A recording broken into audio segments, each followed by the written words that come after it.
Party hard, party hard. No? Give me some glow sticks. I can't raise my arms like that. Where's the what do you call this? The energy ball nowadays? Energy ball. The energy balls? Get the energy ball.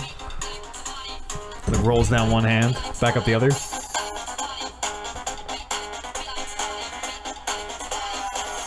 This new Twitch beta site blows.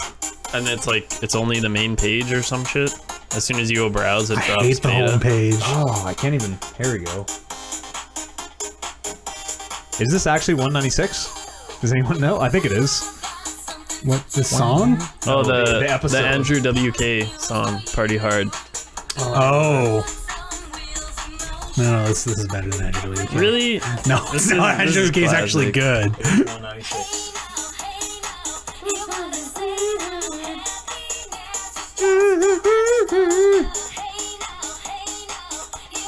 This takes me back to like, I'm gonna say every like school dance from the last 20 years. This and we're gonna get into some Blue next, everybody. It's a banger. Yeah. Play Blue next. Woo! And Same band? and some Aqua. Not the same Mr. band. Jones! Eiffel 65 is blue. Mr. Jones! Oh, yeah. Counting Crows? Yeah. Counting Crows have a lot of hits, actually. This is incredible that you know these songs. These are all songs from my childhood. We're really not. Counting that Crows far is like apart. on the edge of classic rock. You guys, that's still 5 years at least, right? Oh, yeah. The hits transcend time. Isn't that the only lyric in this song? Party hard. Yeah. I don't know this What? song you're talking Once you about. hear it. Yeah, I'm not sure I know this one either.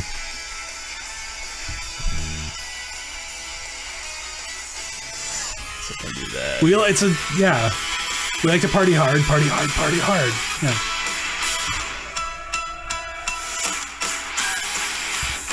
You have not. Oh, you don't know the song? maybe. Yeah. Okay, yeah, that's Yeah. right.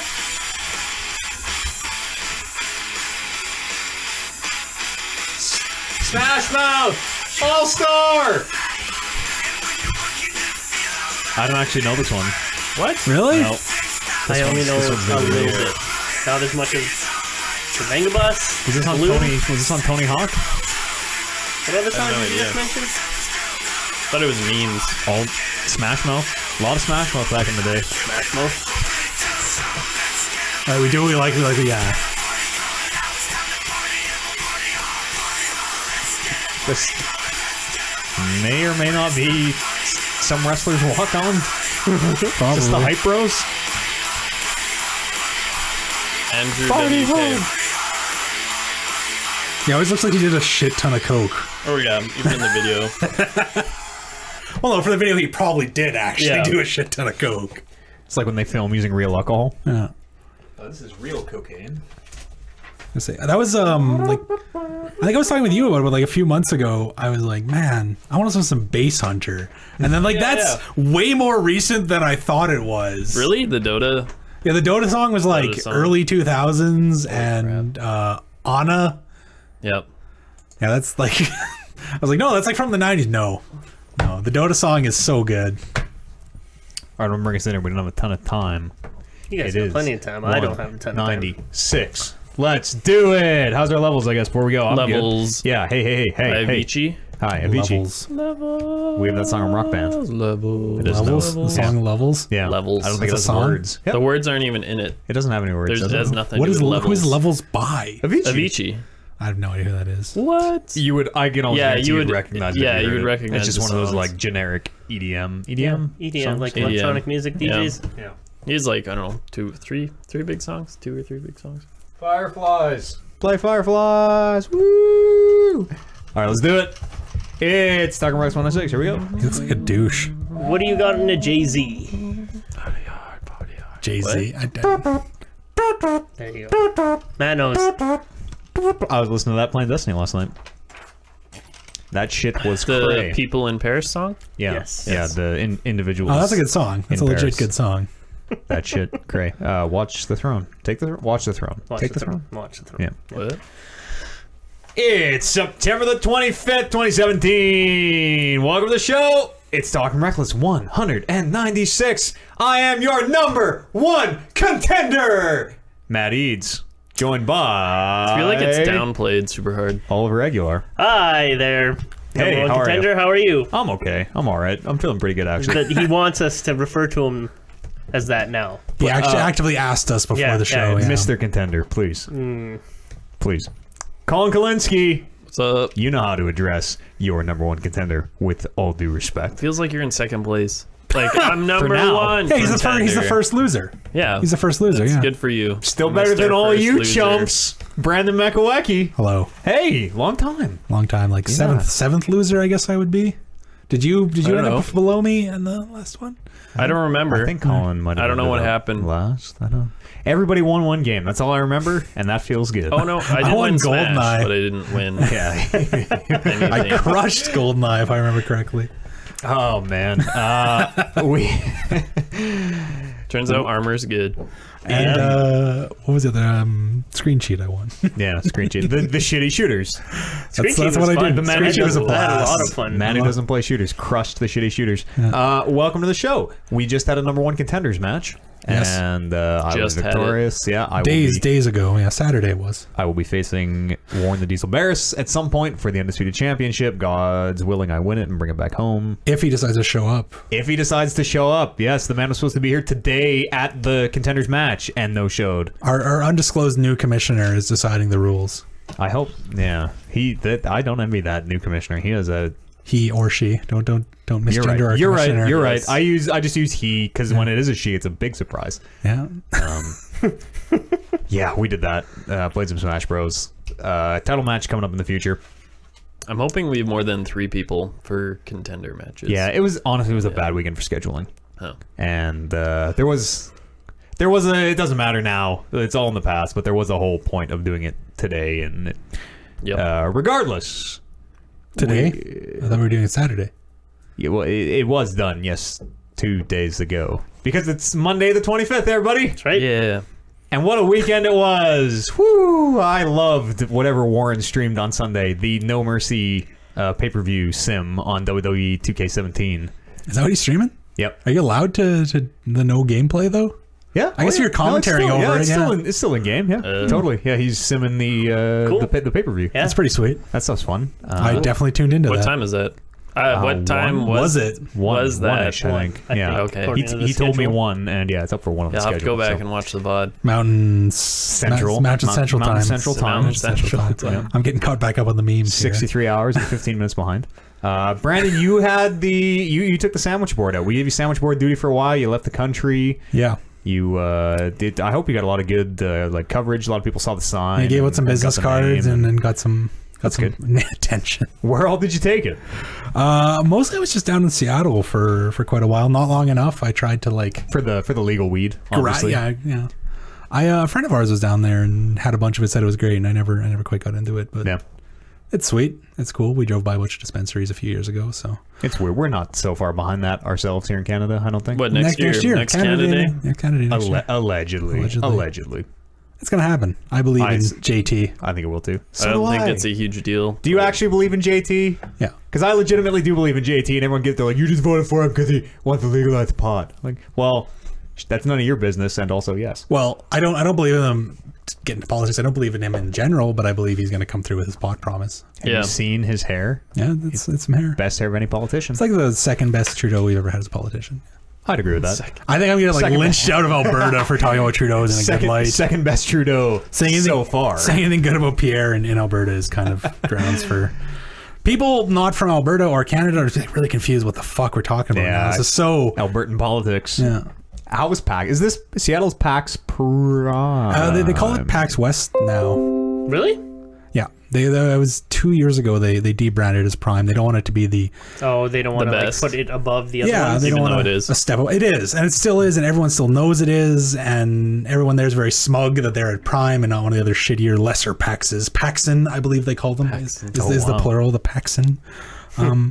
Yeah, it's West now they call it, but yeah, it's the one. Like it's the one everyone wants to be at. It's super cool. It's in Seattle because it's the PAX guy or the Penny Arcade guy's hometown, and it's funny because it's so much smaller than all the other ones because it's Seattle. It's not a big city. It's not Boston. It's not any other ones. So there's talk of like if they moved it to Vegas or LA where they have huge convention center space, they'd sell 10 times as many tickets, but they don't, and that's cool. So it's It's tight and it's neat. Is it like hard to get tickets to because it's insane. It's like, is it more exclusive because it's smaller? Yeah, it's about 5-ish minutes from when they go on sale to when they sell out. Wow, that's tight. Yeah, that's you. So you have to know that you're like, okay, I'm going to PAX this year, hell or high water, and I have a plan, and we're just gonna fucking get tickets the second they go on sale. And they don't tell you when it's gonna go on sale. Just like we're gonna tweet it out at some point. Email? No, it's just an email. It's just a tweet. Just some point. Just a tweet. It's live. Like, oh, 3 a.m. Well.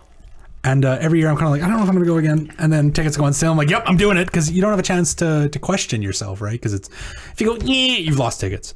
So I just buy the max amount of tickets every year. You've lost Super Nintendo Classics.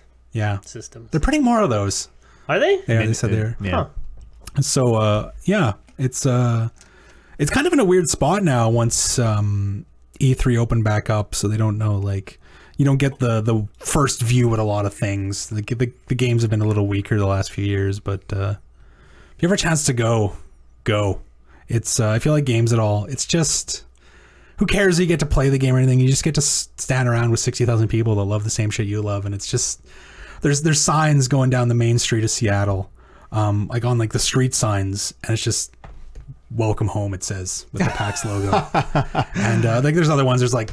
PAX, the reason your IT guy's out sick, and but the welcome home ones really hit you because that's what it is. Yeah, and it's just you get to just whatever niche crazy shit. There's probably like 100 people to get together and just circle jerk about Metal Gear. I'm sure. At least 100. Oh man, welcome home. Yeah, well, it's exactly it. Like whatever crazy crap you like and gaming stuff, it's people just unabashedly loving it and having a good time there, and it's good.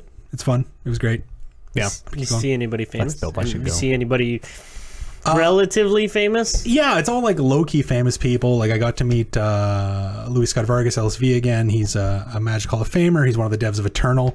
I stood in line because he was doing a signing at the Eternal booth, and I was like going up, and I like got to like meet him and shake his hand like the third time I met him, whatever. But he's like signing like Eternal posters, and I'm like, all I want to talk to him is about Magic. He's like, do you want? I'm like, yeah, I'll take that one. Just random Eternal thing. I'm like, I don't know what this is. And he's like, oh, and he had this like stack of face down like cards, and it was their Eternal chests, and you like flip them up to see what kind of chests you get. Okay, I got a shit chest. But that was super cool. Like the Penny Arcade guys, a bunch of Magic artists. Was there was some?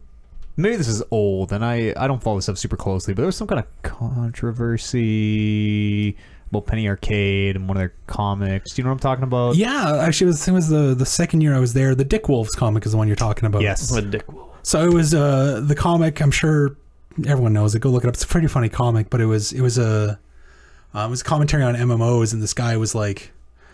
The first panel is like he's playing an MMO and he's doing that. You all played MMOs, yeah, like yeah. so fetch, no, but right. really, But you get the idea. Like it's a fetch quest. Of 200 boar livers. Yeah, please. save these 12 people, yeah. and he's like, dude, I saved these 12 people, and then one guy comes up to him and is like, please save me as well. He's like, nope, quest's done. I got my 12. He's like, no, you don't understand. The Dick Wolves, they come and rape us every night. He's like, nope, 12 and I'm done. And whatever. Obviously, there's a lot of shit to unpack out of that comic, and Mike came up for years and defended the shit out of it, the artistic integrity of it, and that's a tough one to defend. Yeah, like defending rape stuff and you get against the artistry stuff. Yeah, it's not good. That's kind of gone the way they've backed down. He's apologized, and okay. they don't do stuff because like I feel like I heard about it kind of this year, and it resurfaces all the time because it's an easy spot to jab at them, right? Yeah, that's old news, though. Decently famous. I'd say they're very famous. Yeah, it's funny. They always talk about that. Like they really they downplay their famousness. They're constantly like the one I went to one of their Q&As and they're talking about they do a live D&D game every year. And back in like the first one way back, they had Will Wheaton on it. And so people always like, Will Wheaton gonna come back? I'm like, please no, Will Wheaton sucks. Thank you. Will Wheaton does suck. He's a pretentious dick. The only other person in the world.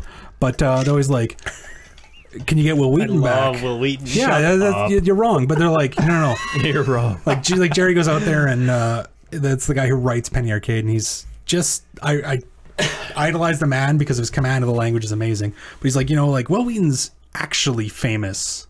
We're kind of like small famous, and the way they describe it is like, think of like it's Twitter and it's like global trending Will Wheaton, trending locally us. And I'm like, that. So they downplay their famous, but I think they're a pretty big name generally. Like, I'm curious how much they're worth.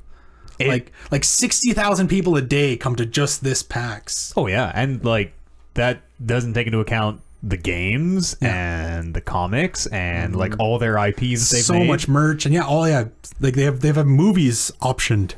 They have to be worth. I mean, I would guess a lot. Yeah, a lot. Like it's a staggering amount, but no, that was cool.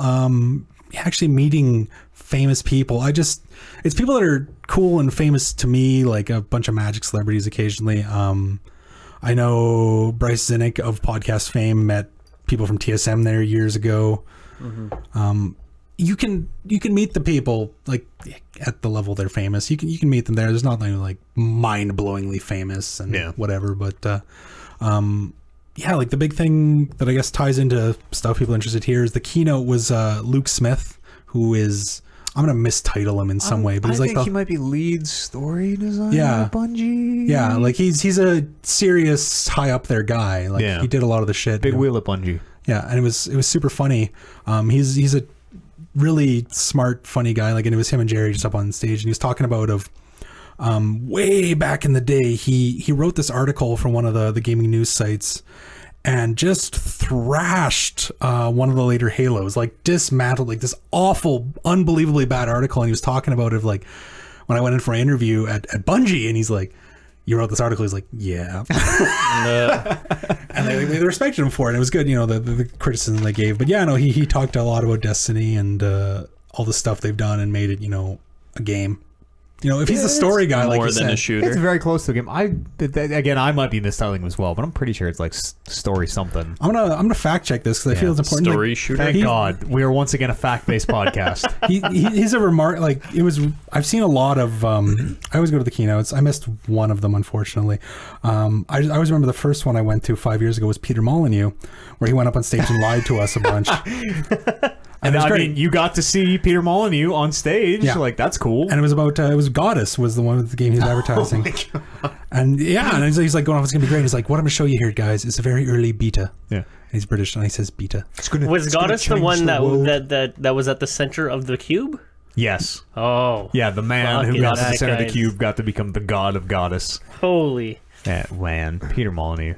And yeah, and it was cool just to hear him lie to you, which was great. And then, a couple years ago was Mikey Newman, one of the head writers of Borderlands games.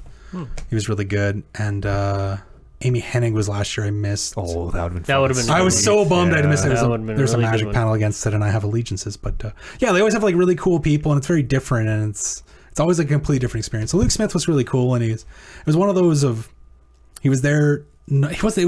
It was the keynote, so he didn't want to advertise Destiny the entire time. He wanted to talk about himself and all this other stuff, but Destiny still got into it. So that was super cool. I can't recommend it enough. If you like games, you don't understand it until you go to like a big convention. And PAX is the one. Go to PAX. Yeah. Have a good time. In the world where E3 is now this weird, like, very like exclusive. Well, it is and it isn't, because like they sell tickets to the public now, which is very strange in a way that they didn't before. Like, it seems like just go to PAX. You're having a good time as a consumer, just go to PAX. Go to PAX, yeah. Like the lines are a little better, and I don't know. It's not even like the games what you see. It's just the environment of it is really good. And like, to be fair to my recommendation, I love Seattle. It's a fun city. If you like drinking beer, if you like drinking really good beer, Seattle's the place to be. If you like good coffee, if you want to go laugh at all the people that are standing outside the original Starbucks all day, every day. Original Starbucks? The original first Is that Starbucks? Like a tourist attraction? Yeah. So like there's, you go to the Pikes Place Market, and the original Starbucks is there, and there's this huge crowd of tourists. And then in sight line of you, there's another Starbucks. Oh my God. Because that's where you go to get actual drinks. This one is not the original one, so who wants to go there? This is the original one. They got the original Starbucks logo before they cropped it to be less ridiculous. And okay, what is it? It's a mermaid holding. It's from an 18th century woodcut. Actually, I'm not making this up. This is legit. I've heard this story. So her tail is split. Yeah, it's a split tail, and she's holding it up. Oh, like this. What? And yeah. So her legs are broken. It's a mermaid. She got a split tail. Yeah, split tails. Don't judge. Don't mermaid shame. Yeah, come on. Okay. Just trying to figure out how length of tail fins are beautiful in their own way. Okay. The one thing is I can't bring myself to stand in line. It's about a 2-hour line for games. I'll stand in line 2 hours for a panel. That's what I do. Yeah. The one I really regret not standing in line for this year is Bethesda had this huge booth with all the different games, but the one was their Wolfenstein booth was made up like a 50s American diner, but you know, Wolfenstein. So there's like the signs up there, and if you played their demo, you got a strawberry milkshake in a commemorative cup. That's great. Oh, that's so good. Have you seen the live action commercial with, or maybe it's not live action, but the commercial in the diner? I'm so pumped for it. Commandant milkshake or whatever. Yeah, so they really played that up, and that's super good. It's an experience for everyone. I always go and play a bunch of like the little indie games. There was one like is the indie mega booth at Prime? That is Prime, right? Yeah, this tiny little like they made the aisles less soul crushingly tiny, but it's they basically, instead of renting an entire booth because they're expensive, right? Like it's convention floor space, you can rent this like tiny little chunk as an indie game, and they just cram a bunch of people in there, and you get like I remember playing Ultimate Chicken Horse there and getting laughed or yelled at by the dev that we were making it too hard and we were too stupid for ourselves years ago. And you know, all these different games that I've come to love just from the indie mega booth, and you get to interact with the dev. Those are the ones. It was a year or two ago for it. Let's just talk about PAX in general instead of this year. But when the Vive came out, and there was, you know, a couple of big booths that had VR, and they had lineups for hours because it was, you know, the Vive.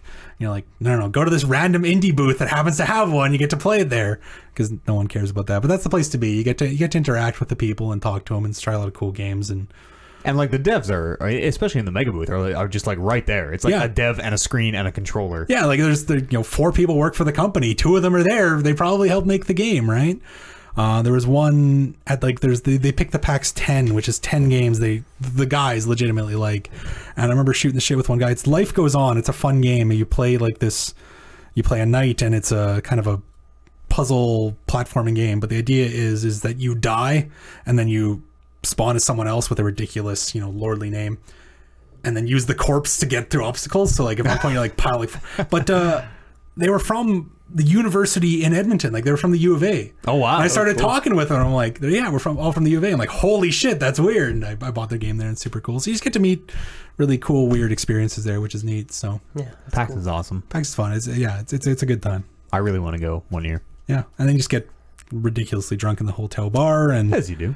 Over the weekend, we spent. Our hotel bar bill was higher than our hotel rooms, which was something. Holy shit. Yeah, we did good work there. That's awesome. Yeah, it's a fun time. Yeah. Sorry, go ahead. No, I was just kind of. You've gone. You go often, right? Yeah, this is the 5th year. In a row, like consecutively. Yeah. Oh wow, Matt, how come you've just never tagged along? It just never works out. I'm usually in school. For the last 4 years, I've been in school at this time, right? So it just never. The first one was kind of never works out. A lark. It was just I was talking with a friend of mine, and I never wanted to go to PAX. PAX is my thing. I don't. Can I say this here? Video games aren't my number one, right? We're talking. And I'm like, he's like, yeah, I want to go to PAX. I'm like, I kind of want to go to like Gen Con or Dragon Con, you know, like the more kind of board gaming, game or like Dragon Con's big on like fantasy literature and stuff. And he's like, I kind of want to go to PAX and whatever. And then, as I said before, you know, like tickets go on sale at random whenever, and you don't know. I was driving back from lunch back to work and checking my phone because it's before distracted driving laws existed. And they tweeted out the tickets are on sale. And I'm like, well, this is a fucking sign. And we just ran it. Oh, wow. So that's kind of what happened. And then, yeah, since then I keep going back every year. And same group of guys? Same one person. We've kind of rotated through a bunch of other people. Like Bryce came down a couple years, and we had some people who, a friend of mine and his wife came down. The Star Wars Galaxy guy. Oh, Star Wars Mark. Star Wars Mark. And who's the other Mark?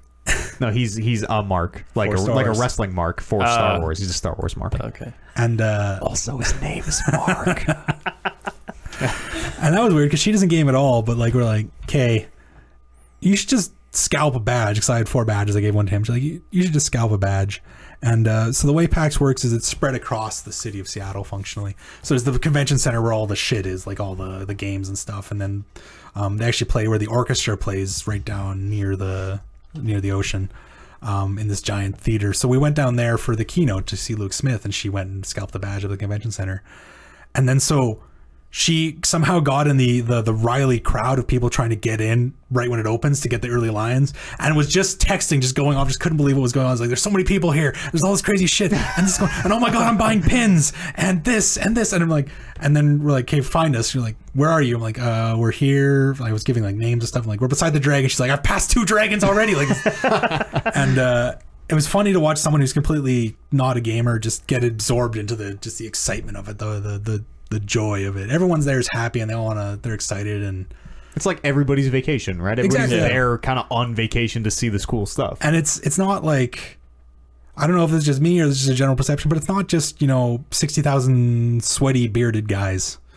It's 60,000 sweaty bearded guys that all love the same stuff. It's like there's so many people with families and, kids dragging parents and parents dragging kids, and, like it's just everyone's there and they're all excited and they're all happy and it's cool. It's a very, very diverse crowd. Yeah, there's a bunch of sweaty bearded guys and you just try and avoid them. Of course there is.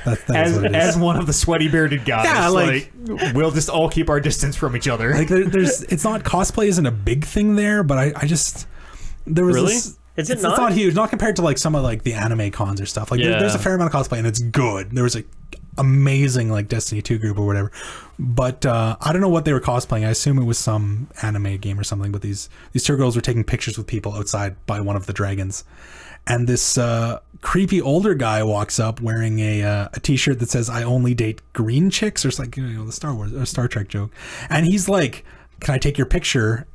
and starts like posing them like just like the default creepy thing. I'm like, dude, Wow. dude, and it was so weird. And like this isn't the standard experience. Everyone's there is really good. The big thing PAX did is they outlawed booth babes when they first started. You can't have scantily clad women there just to sell your game. They don't do that, and you don't see it at all. And it's pretty on the up and up. But no, it's a cool time, and it's a lot of fun. It was a very, very skeezy part of E3. Yeah. As a It is. man who shot a Booth Babes of 2012 E3 video, Sure. it is very skeezy. It's skeezy part of gaming and just any sort of industry like this in general. Right? Yeah. Like, I'm glad they did away with it It's like, because yeah, it's just bad vibes. like most of the guys, I'd like to assume at least some amount of the guys are turned off by it, and the women certainly are. What is it doing there? It's getting these weird skeevy guys that they're not all skeevy guys. Like they're just, Yeah, I've never, it's hard to not judge sometimes. yeah, I don't know. Still alive and well in the car culture. Listen, that's for sure. No, Yeah, it's everywhere. Like, and I hate that people like single out gaming as like this is the spot where it is. Like, no, look at literally everything. Yeah. No, it's a bad mark on all of us. It was like when we were at E3 and Jessica Negri was there as she's very famous. You don't know who she is? Or I know who she recognize- is. Yeah, you follow her on Instagram. Absolutely. Probably. She's doing the lollipop chainsaw. She plays was out the that year. Pikachu Bulbasaur. She cosplayed that. Yeah, I know. My favorite. Love her Pikachu Bulbasaur. Yeah. But she was there, and like it was the same thing of like people were coming up, and it was just like as someone who was filming one of those videos, he's like, "Hey, come on, let's get in there." I'm like, "Dude, she is fucking struggling enough. Let's not. This is already terrible." And there's a way to like do it without the sleaze, right? Like I've seen I've watched a bunch of people take pictures with cosplayers and just respect they did something good. The one that gets me is always the people who just shitty cosplay. That I can never understand. Where they just slap something together and they just half-ass it. I'm like, dude, what are you doing? I wanted to go one year. I think it'd be really funny to go as a group of like intentionally shitty cosplay. Of like, I just have a cardboard box, like I'm a Destiny man or whatever. Yeah. But the way I always talk, like the way I describe PAX to some people that are like, am I going to find something I like there? There's a friend of mine who's been going for just as many years as I have. And them and about 8 people go. And they're there the entire time. And we're there the entire time. And we'll never see each other. Because we're always doing such different things there because there's just so much stuff to do. Yeah, that's So, awesome. It's cool. It's a blast. I'm gonna go one of these years. Yeah, absolutely. It'll be a good time. Once they let me back into the States. Yeah. Any like specific panels or anything you took in that you want to like gaming or otherwise? Magic? Gaming others. Yeah, the Magic panels there. They always do like the initial announcement and stuff, which is pretty good. It was cool. You got a I'm just gonna call it a Magic card because I don't even know how to talk about it. Yeah, so I was standing in line for a different panel for the D&D game, which is a good 3-hour line. Get used to that one. That's the only 3-hour line. Every other line To play in the D&D? no, just to watch it. Oh wow. To watch it. And I'm scrolling through Twitter, and someone's like, "I'm trying to sell some stuff to pay for my trip," and he's got this Judge promo Magic card. If you follow me on Twitter, you've seen it tweeted out a bunch. And it was like, this is a pretty good deal. And I was just standing there, and I'll have nothing to do because I'm standing in line. I'm like agonizing of, can I afford this? Should I buy this? Yada yada yada. And just one of those like unique, weird things. It was so the way Magic works, there's judge promos where they give out very like special, ridiculous cards to people who like officials officials that aren't paid. Like this is how they pay them effectively, giving these cards. And this one is in this fake Magic language that they made up for the game, so it looks nothing like a real language, and it's just iconic and bizarre. And yeah, I stood in line for like 2 hours. I was standing in line for 2 hours for this thing, and I finally decided. I messaged the guy on Twitter. I'm like, yeah, let's do this. I can't buy it from you today because I'm in line, obviously. He's like, hey, we'll meet tomorrow. And funny enough, the guy was from Victoria. He's in Canada. I'm like, can we do this in Canadian dollars? He's like, but it was super weird because I met him at like the hall where they play Magic, this big area, and I like come up to him like just in the open area because I recognize him because he's I don't know, like a D-list celebrity kind of thing. And I'm like, hey man, are you Serge? He's like, yeah, what do you like, Serge? And he's just the nicest fucking person in the world. He's like, oh, what you up to? Are you doing? You playing any tournaments? Yeah, I hope you win. Like, just super. But he's like, yeah. He whips around his bag and he pulls it out and he hands it to me, and we're like in an open area here. I'm like, cool. And I kind of like look over at like a table, like, can we do this transaction here? And he just keeps talking to me. He's like, he said, I'm like, all right. I just start pulling out a wad of cash, and some guy like wanders up beside us. Hey, that's cool. Can I look at that? And I'm like, he like hands him the card. I'm like, all right, I'll keep counting out cash. Just this weird like several $100 transaction, just kind of in the middle of nowhere. I'm like, all right, this is a thing. Legal? Yeah. And you know, that was really cool. It was somehow one of the most exciting things of it because it was just such a bizarre thing. It was just one of those. I own Magic cards that are worth a lot more than that and a lot more special. But this one, I don't know. I just kept staring like, this is neat. It's very unique. Yeah, it was cool. There's a story there now, right? So these cards, you said they're like one-offs, like awarded to people that help out at these tournaments or whatever. It's not as much a one-off as it is. Like there's a limited run, so are they legit cards is what I'm asking. Oh yeah, there's maybe like a couple hundred of these, but look at it, like that's completely unreadable and gibberish, and isn't it not a playable card then? It is, because it's a playable card. Yeah. So the text is translated. Like the card was printed in English, and this is a promo version of it. In I see. Yeah. So it's in Phyrexian. I thought like this was literally the only card of that type. So like you can't read it. You can say it does this. Yeah, that's cool. So it's a cool, weird little thing. Yeah, for panels like the Destiny 2 panel was cool. Like the Luke Smith one. I didn't see much other ones. I saw a lot of his panels this year. Pat Rothfuss, he's an author. Big fan of him. I always get to see him every year, which is cool. I don't actually think I saw any game panels. I asked you this while we were having lunch, but and. So the Giant Bomb guys have like a big presence at PAX. Yeah, and they always have a big panel. And Paxomania, I believe it's called. Sure, and you didn't get to see them, which is the League of Heels. Too bad, but the Giant Bomb guys are super cool. Yeah, and I don't know how much you listen to video game podcasts, but these guys are probably the best. I've never listened to any of them. I don't. There you go. Do people do video game podcasts? Second to the Talking Reckless podcast, obviously. Arguably, it's disputed. And okay, Talking Reckless. Giant Beast cast Bond, but number 3. Okay. Number 3. Yeah, see, it's disputed. So I've had that where I was like wandering around the show floor, and I was like just walking by people, and someone will run up to someone I don't recognize at all. I'm like, oh my god, I'm so excited! I'm like, the fuck is that? Yeah. And that happens a lot. No, I didn't see him, and like that's the cool thing about PAX. There's something for everyone, right? Yeah, and that's that difference between globally trending and then locally trending. Yeah. Will Wheaton walks by, you know it's Will Wheaton whether you like him or not. Yeah. But then Jeff Gerstmann walks by, and me and Matt are freaking out. Exactly, like that's the kind of thing you get to see. Like if I saw Luke Smith in, I'd be like 6 out of 10 excited. Yeah. 6. Man, won't even give me the time of day. I'd be 6 out of 7 excited. I guess like the one legit famous guy who I always feel kind of bad for him. He's been there the last couple of years because this isn't really his exact wheelhouse. But Bill Amen's always there, the guy who draws Foxtrot. Oh, okay. That's like, and he's like legit. Timey, like not old timey, but like super long running newspaper comic. Yeah, everyone's read Foxtrot. Everyone knows Foxtrot. Everyone, wow, we all can. And he's always there, and his booth is never like super, people there because some people they're too young to know who he is. Yeah, I'm too young to know who he is. Really, and I was there, and I was excited as fun. Like Bill, like Foxtrot was one of those comics. Yeah, like it's just. And I got like a Quincy pin, which was cool, and like that's just one of those like you get a neat experience. So. Quincy's the chameleon? The chameleon, yeah. You know your Foxtrot. Yeah. Wow. You know your Foxtrot. I guess like you don't know what Foxtrot is, right? Like you've read the comic, I'd hope. I've seen it. I've seen it. Okay. All right. Yeah, that's PAX. That's my long-winded go off about PAX. Go to PAX. If you like games at all, do it one time. I do like games. Probably will do one time. That's cool, and that's the type of stuff that like adds a lot of flavor to these conversations, because that's happens once a year or whatever. Yeah. And not everybody gets to go, but yeah. And my thing is like, PAX ends at 6 p.m.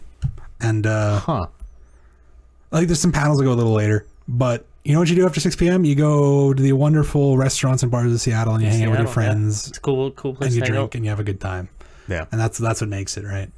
That sounds awesome. Yeah. Oliver's got to run here, so real fast. I You want to drop any? You want to say anything about MVC Infinite here before you go? What can I tell this group about MVC? What can you tell me? Infinite? Hey, I know. Ask me anything about mix-ups, rush downs. Is it an improvement over the old ones? Like what makes it different from previous MVCs? It's different because it's now 2-on-2 in lieu of the 3-on-3 of the previous game, and they add the Infinity Stones, which add another layer of Infinity. Sure. Yeah. More infinity. Are they like you choose them? You choose your two characters and your stone, or how does it work? Two characters and your stone. The stone is kind of like a third character.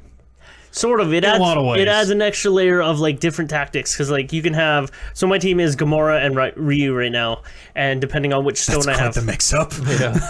Depending on which stone I have will dictate how I play those characters. Right now I'm using the Time Stone, which allows me to sort of dash in and like get in for my rush down style of play. I like how they say time stone every time they use it, so it's like time stone. It's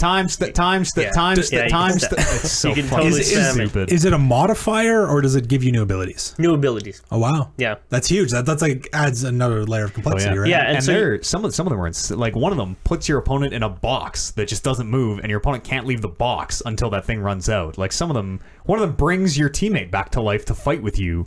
Like they're super. And you chose the shitty time stone instead of one of these cool stones. It works with the style. It works with the style that I like to play. It's the only one I've really tried, to be perfectly honest. So I probably should experiment with the other ones, because the box one would also work with my rush down style. I think space is the box one, maybe. And I think it pulls you in is the space. I think it pulls you towards them. You asked that if it was better than the previous ones, or what makes it better? Or what makes it better? What makes it unique? I wouldn't say it's better than the previous one, because 3 is the one I really hit my stride on, and just the characters and the way it played was a lot better. Because another thing missing from this new one is the actual like call in an assist, so that your outside character can come in with a little quick attack. Oh, you can't do that? No. That was a cool thing to watch. As a spectator, right? It was neat to see the person just kind of jet in and like combo and that's break or what added to the freneticness and the chaoticness of Marvel vs. Capcom 3. Like you got characters jumping in and out and doing little helps to your combo, which are also like just fast and like flashy and like tossing your opponents everywhere. And like many of them were, if you got your opponent in the combo, that was it. They were done. It was one hit. Like, oh, I got you in this combo. Now you lose. Sort of, yeah. If you get caught in an infinite loop combo. Infaloop. Combo. Yeah, I thought that was the actual phrase. That's like legit. Then you're finished. But I don't necessarily like this one better than the other ones, but this one is the one that's happening now, so I'm totally on board with it. Yeah. And it's fun. You're sheep. Yeah. 100%. But I mean, like, I don't know if anybody's actually playing the third one anymore. Okay. If this doesn't turn out to be a good fighting game in the long run, and people start going back to Marvel vs. Capcom 3, then yeah, I'd totally go back to Marvel vs. Capcom 3. Tournaments or anything big scheduled? Like that's usually what happens is somebody puts the money behind it, right? I'm sure there will be. It just came out last week. Last week Tuesday. So yeah, I'm sure it'll be. So it's like super brand new. People are still like unlocking just ways to combo.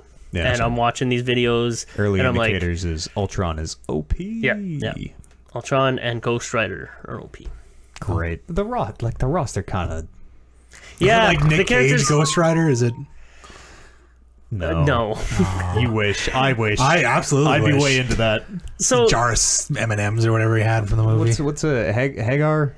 Sammy? No, that's what's his name? That's West. a musician. Yep, Sam. I Can't Drive 55. Oh, Hagar from. He's a mayor. Final Fight. Mayor by day. Yep.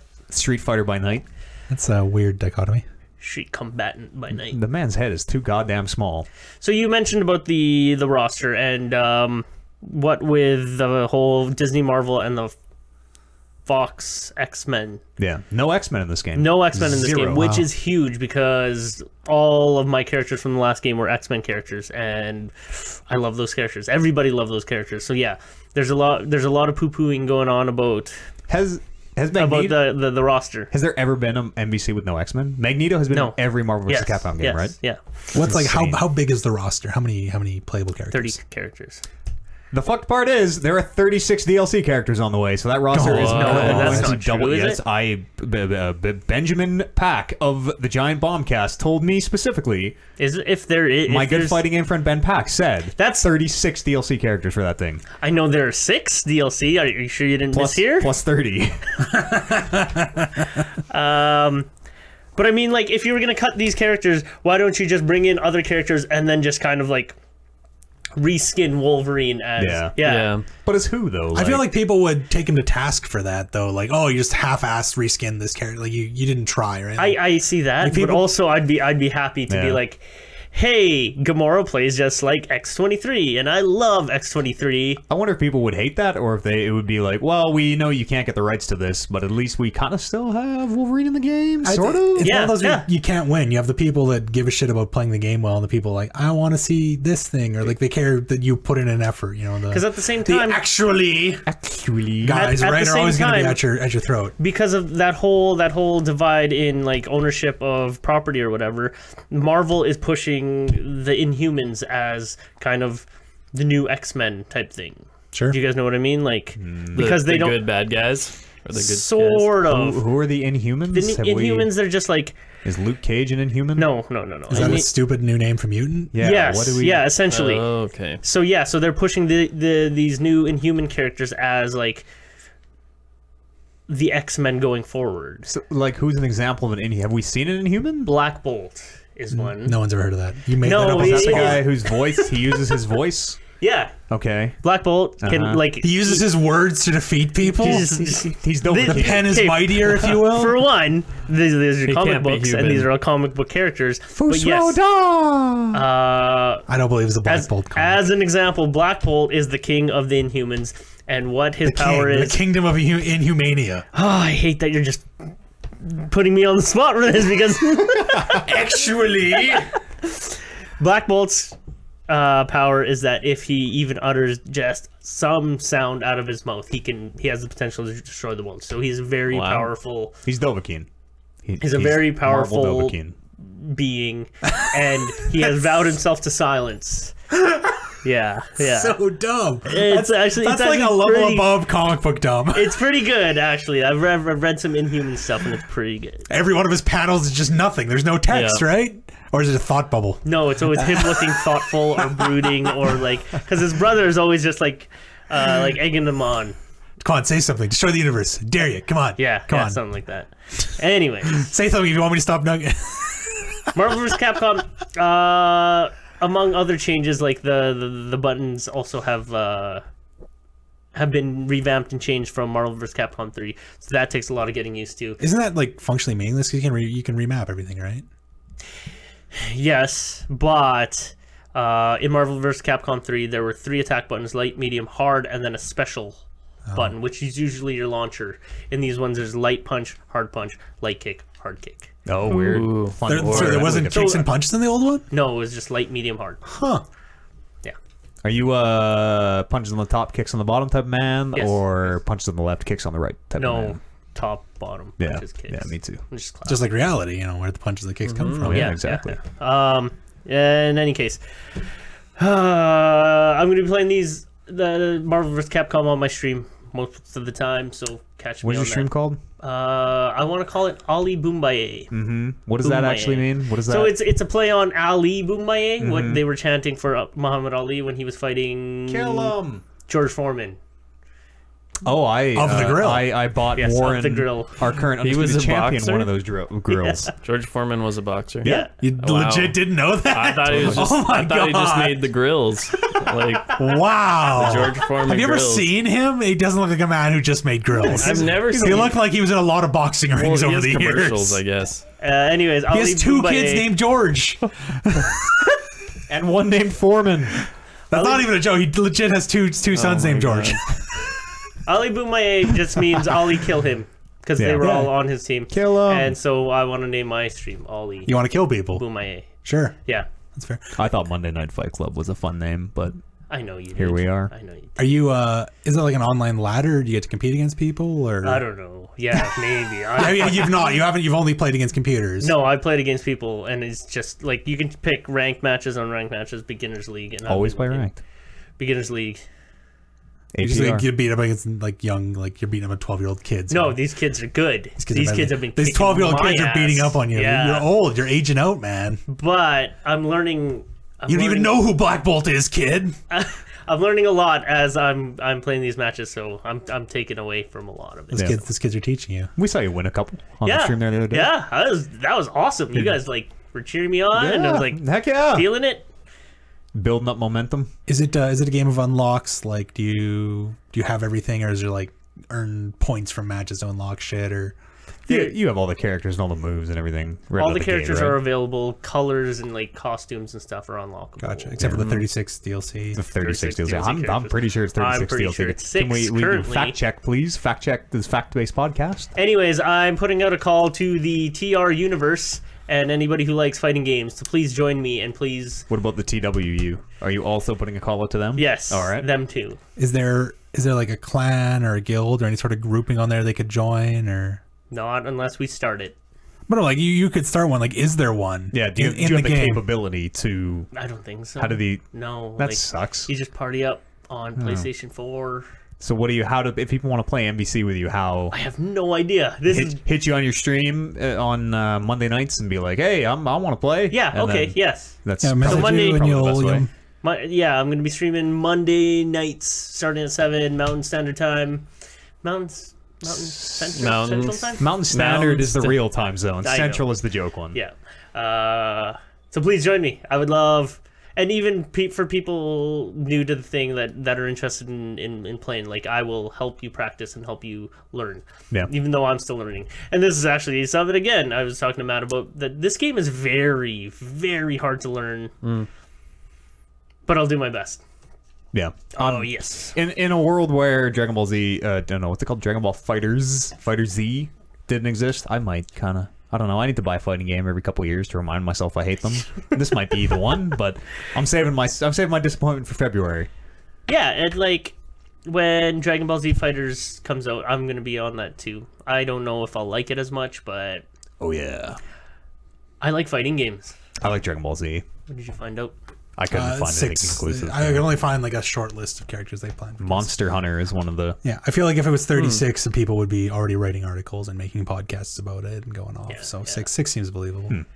So it's weird, and Like, what was the roster of 3? Do you know? Like, was it bigger, smaller? 3 was huge. Huge. Yeah. They always eventually end Did up it pretty did it huge, start don't they? big, Yeah, or was but, that like, just it piled up over the The years? roster in 3, like there was maybe a 5x6 square of like character faces, Yeah. and the rest were all like question marked out. Oh wow. And like you'd unlock those, or you'd use points to buy them or whatever, and eventually they'd unlock. But like there were spaces, placeholders for these characters. So you could see, like, oh, the roster is going to be this many people when it's all Yes. filled out. Yes. Whereas this one is just the 6x5. and Who knows? Who knows no how many are room for coming? expansion type thing. Although in the single player campaign, which we can talk about, which fucking sucks. That's too bad. But Black Panther and the Monster Hunter character are active characters that you're The Monster Hunter, please. yeah, the Monster Hunter are characters that like your, I guess the Avengers and the Street Fighters like talk to. And I'm like, oh, Oh. crazy! I'm gonna be able to play as these people, but no, they don't allow that to happen not You until gotta pay. they You release gotta pay it. first. Well, they're not even released. Not yet. No. No, You- I have to go. But Yeah. good Hey, question. I was just gonna ask you, did you play Street Fighter 5? No. No. How did you hear about the scuttlebutt? How's your how you feeling? How's your faith in Capcom at this point? After the Street Fighter V, I mean, I guess that game is kind of okay now, but it took 6. This one out of the gate is pretty good. Like as far as like all of the online components, because I know the online component for Street Fighter V was like super shitty. Oh yeah, and they fixed it was bad. And like didn't launch with a story mode, and like yeah. That thing was fucked when it launched. This one's good, I guess. I don't know. I don't really know what to really take away from these. Like all I really need with a fighting game is like other people to play with, and I'm always able to match up online. So there's always that. But I would like guys, 3 other guys to play with, and sit around and practice combos with each other and give input to each other. Mortal Kombat. You want to play Mortal Kombat? I got Mortal Kombat. I wanted to get into Mortal Kombat with you. How about you want to play Tekken Tag Tournament 2? Tekken's not something I really got 2. into. I have to run. You guys. Hey, thanks for joining us. Thanks for making the time. You're welcome. We'll catch you later. OJ's gonna bounce. Wish we could have talked about that.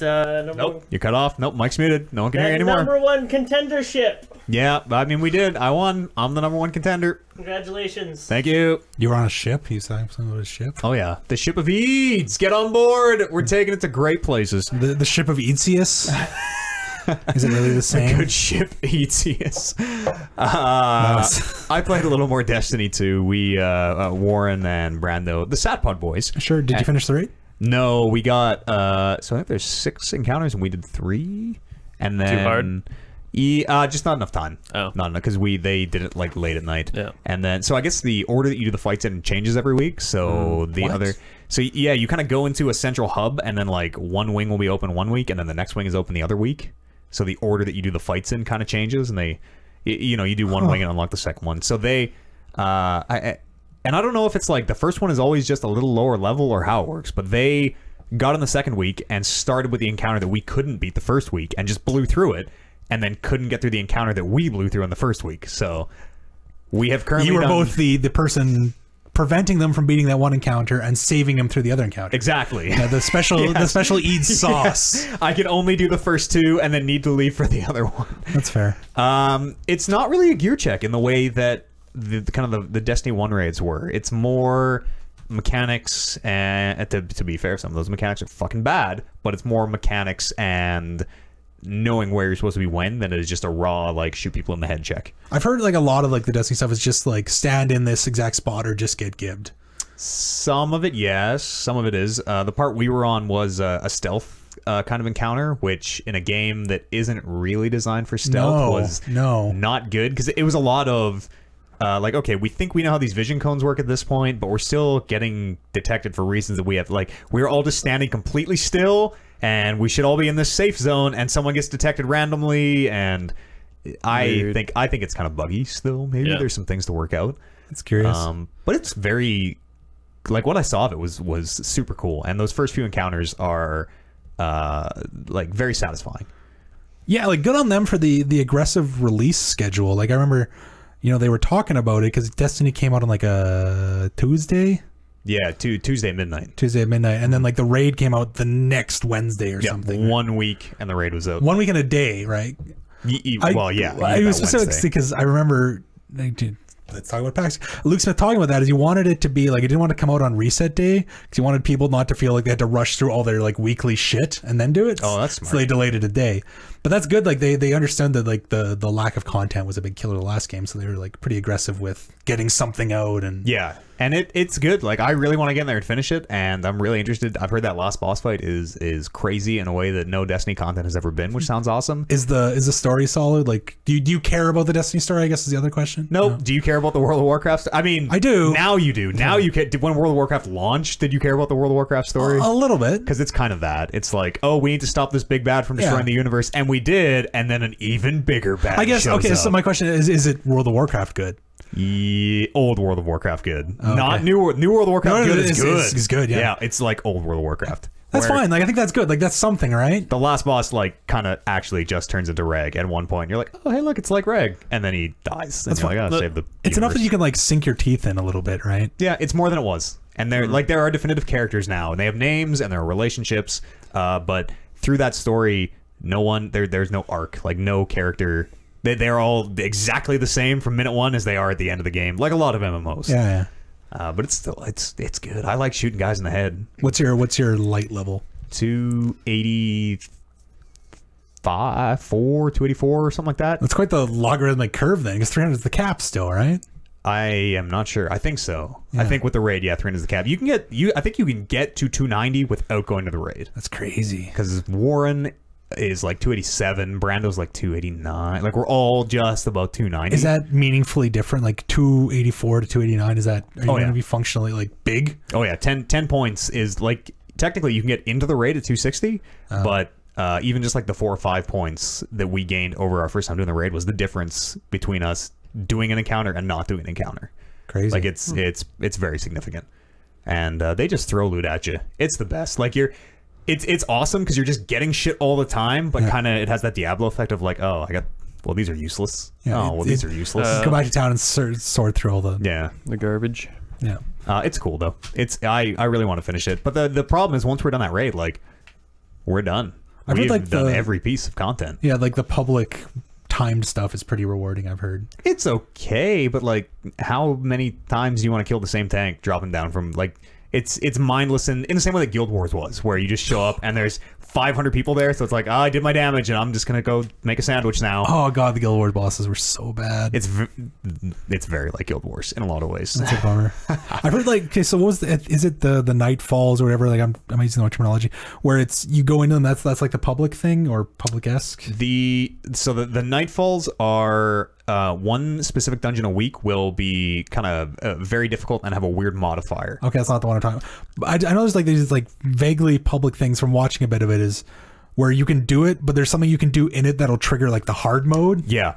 All the public events have like a heroic trigger, which is super cool the first time you're doing it, and because most of them it'll be like, okay, we need to not focus on the boss and instead do this other thing. And when it's like you and one other dude and you're like, okay, I know what to do and I know this guy knows what to do, so we are racing the people killing the boss to try to trigger this heroic. That's what I've seen, like people trying to like make it trigger it harder, and it gets this weird not teamwork thing that I think is funny. It's at a point now where everybody just knows how to do them, and they're all like so trivial that it's gotcha. The game is trivial except for the raid now, which is I don't know how you deal with that, but it's I don't know. All that said, I played like 70 hours of it or something like that, so I mean I've got my time in for sure. That's a solid amount. Yeah, but it's like and Destiny 1 was like this in a lot of ways, where you go in, you get your gear, you do the content, and then you check out, and 5 months later you come back and see like, oh, there's a couple new things to do them, get the items, get your light level up, check out again.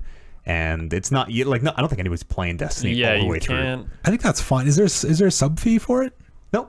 No, $60 game or 80, whatever. Yeah, buy it and that's it. I mean, I think that's a perfectly fine way to play. Like the people that really care and want to keep grinding that thing every week can, but yeah, totally. You don't feel obligated to, right? Like I know in WoW at least, if I stop playing it, I know if I ever want to come back in 6 months, I'm gonna be so far behind that it's not worth my time. Right? Yeah, it's very good. I would really highly recommend it to anybody, especially if you like the first game or you just like really tight, fun shooting with your friends.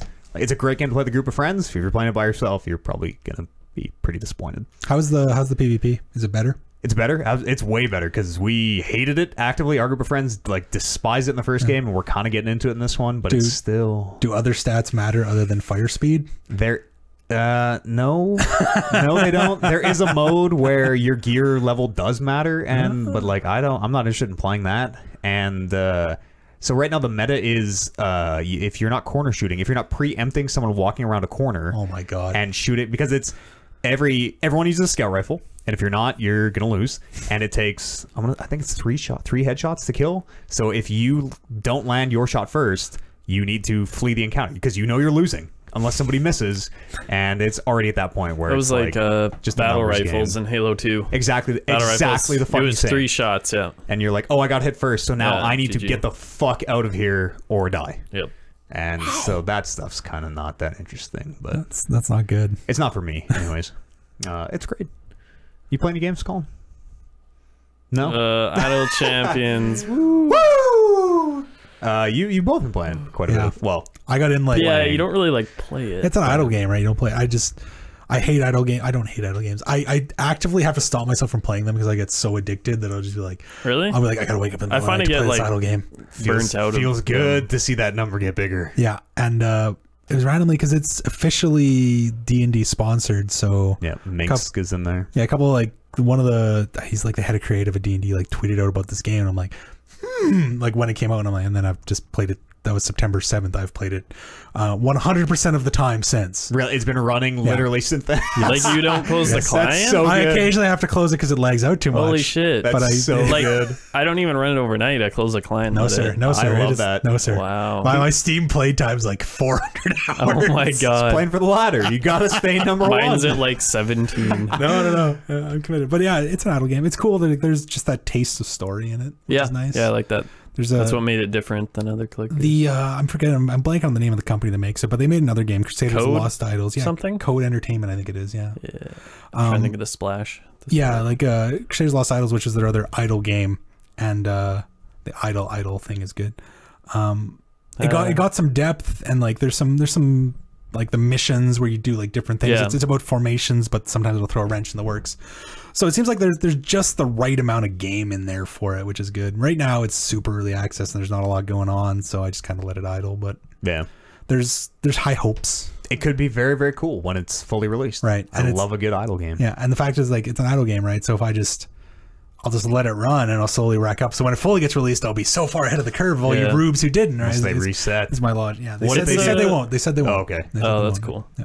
Yeah, that would suck. Yeah, they said Like, why am I playing right now then? that's what I said at the end of the access. We're doing a final reset and the game's live now because especially you can spend money on it now. Yeah, exactly. Resetting after you spend money Yeah. would be hot garbage. Yeah. Hearthstone Backlash. kind of did that back in there early. I mean, they refunded. It was like, you have this much in-store credit. Yeah, for you the got money it you spent. refunded. Yeah, Eternal did that. I forget the way it worked out, but you got like a certain value on what you bought. Yeah.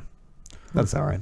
But yeah, like this. Yeah, I don't know. They It said has they a won't- good groundwork for something a lot It's like just- more. It feels good. Like there's just the taste of story, which is all you really want out of Yeah. a game. I'm like, just enough fan service of like, Yeah. oh, Meg's from Baldur's Gate 2. That's Yeah. fun. And Yeah. you can equip Boo. yeah, it's Boo and like yeah, I And don't know. Boo goes, beep, the same way he did in Baldur's Gate. And I love that. Yeah, it's not really a game.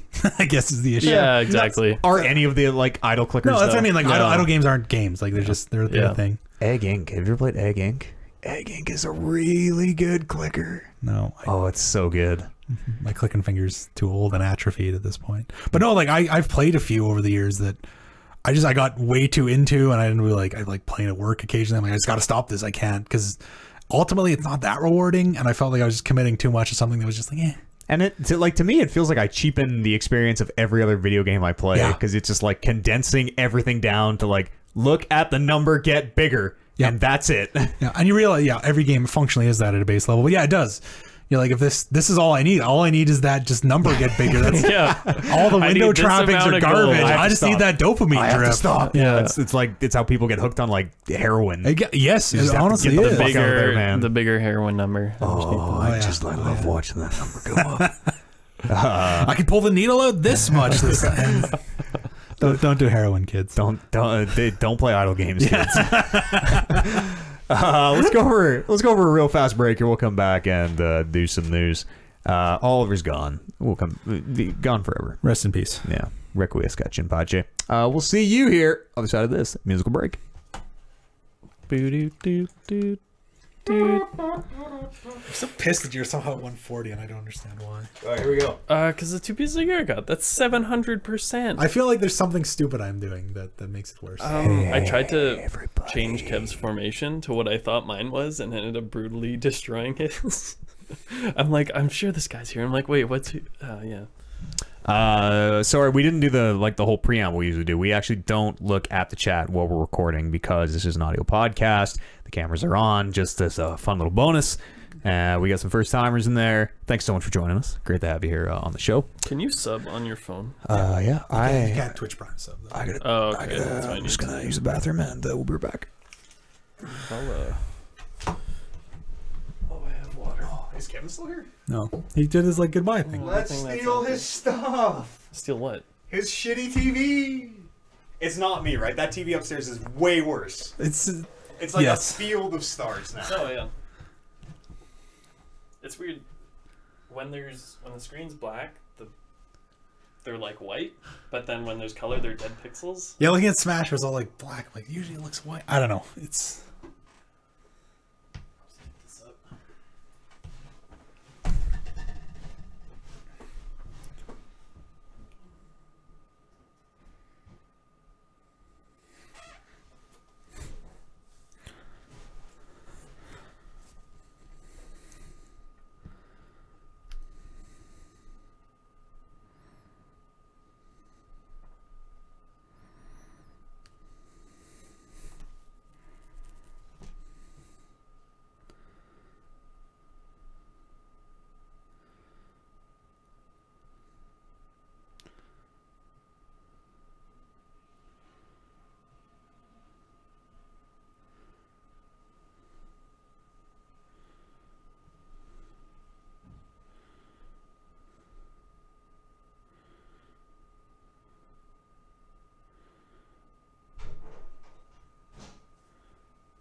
You guys streaming Magic next Saturday or Sunday?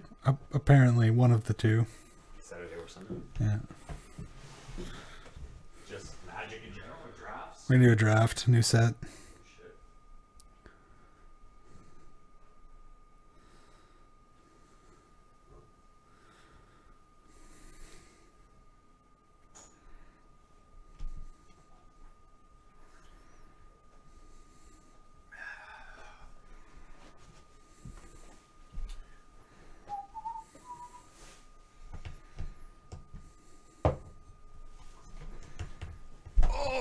What's good, chat? What's good, internet? How's everybody doing? How's everybody doing out there in the world? Really good. They need beers. What? What?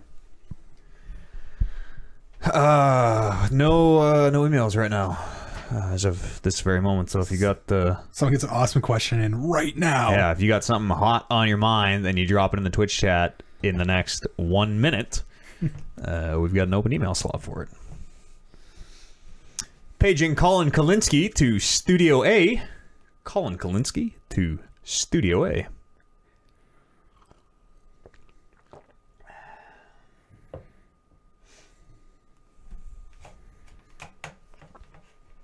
I feel like we need to label all the houses or rooms in Kevin's house as studio numbers. A, B, C. We're on the same page. I've been keeping that together. Studio C's a mess. Yes. Arguably Studio B, I guess, is completely torn down right now. Colin better hurry up. I postponed Kevin level shit here. I didn't want to drag this breakout for an hour and a half. But you're gonna leave it in Kevin's home at least. No, if he hurries, I'm gonna try to save it till I get home. Oh, why would you bother? You know, I don't know. It's, you're never as comfortable as when you're pooping at home. I always say. Hashtag PAH pooping at home. Oh wow. Yeah, I gotta be there by 6. Should probably be home by 5:30. Okay, we'll wrap it up here. Okay. The WoW Invitational's on right now. Is that the Mythic Invitational? Yeah. And somebody got bugged out in a dungeon. Ooh, what's the rules called there? Just tough nugs? Yeah, pretty much. Sounds like it just happened kind of thing. That's that crazy. sucks. Tough luck. Our game sucks. Let's wrap this up because I actually super want to watch that. I watched the Chinese ones, that region. It was really good, actually. It was interesting. Chinese WoW, best WoW. Yeah, pretty much. Chinese. Let's come back and talk about just a couple of news stories, one or two. Oh God, sorry. We're gonna get this whole thing muted. I didn't even mean Fire to Emblem Heroes. I meant to ask you to bring Bryce the Switch today, Colin, but I totally forgot. So there's a hidden golf game. Well, NES Golf. Yep. Classic, Golf. programmed by Satoru Iwata. I mean, he passed away last year, 2 years ago. 2 2 years years ago, I ago, think. Yeah. Do you know how they hit it? Do you know? Flog. Flog. It's in Yeah. a folder called Flog. Flog. No one can figure that one out. Oh my god. Alucard is Dracula. Yeah. So there's a hidden code. And actually, there's a hidden NES emulator like built into the firmware of the Switch, which is super cool. And in there is Nintendo Golf, coded by Iwata.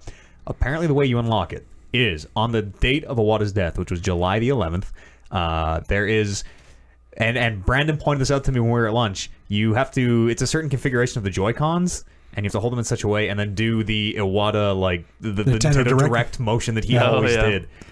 Which is so great. It's awesome. And just, like, so heartwarming. I don't want to, like, butcher this with half-assing, but I read a thing about this, of that it's kind of like a good luck shrine to him, that he is in every Switch, right? His programmed item is in there. And just like you, I don't know that it's like Guardian Spirit. Yeah, it's something I don't want to be an asshole about it, but I think it's super Japanese awesome. Yeah, it's cultural belief, and I think that's super cool. Awesome, and it's really cool to see that. Absolutely incredible.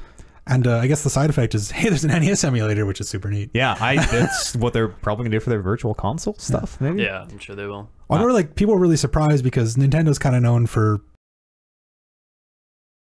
100 players drop onto an island, a blue circle closes in, and the last one standing lives. Yep, it's called the Battle Royale mode of the game, I believe. Yeah, because of the movie Battle Royale. Yeah. They cite, I watched their press release, they cite PlayerUnknown's Battlegrounds by name, and it's saying, like, we love PlayerUnknown's Battlegrounds, we love these Battle Royale games, so we thought we'd do our own take on it.